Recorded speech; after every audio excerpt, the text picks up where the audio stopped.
টপাররা আসলে কিভাবে পড়াশোনা করে তাদের কিন্তু একটা গোপন নিয়ম আছে। আসল সমস্যাটা কিন্তু পড়াশোনা না করা নিয়ে না, বরং কিভাবে পড়া হচ্ছে সেটা নিয়ে।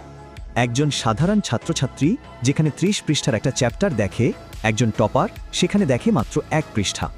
অবাক লাগছে? এটা কোনো জাদু না, এটা একটা বিশেষ কৌশল। এই কৌশলটাকেই বলে ১ পৃষ্ঠার নিয়ম। পুরো চ্যাপ্টারের সারমর্ম থাকে মাত্র একটা কাগজে। ভাবুন তো, ৩০ পৃষ্ঠার পড়া যখন ১ পৃষ্ঠায় চলে আসে, তখন শুরু করাটা কত সহজ হয়ে যায়।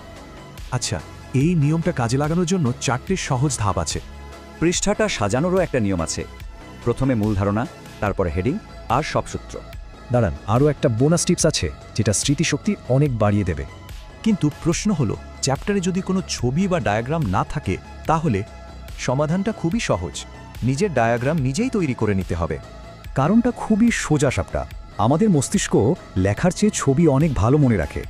তো এই নিয়মের সবচেয়ে বড় সুবিধাটা কি? আসল খেলাটা তো পরীক্ষার সময়।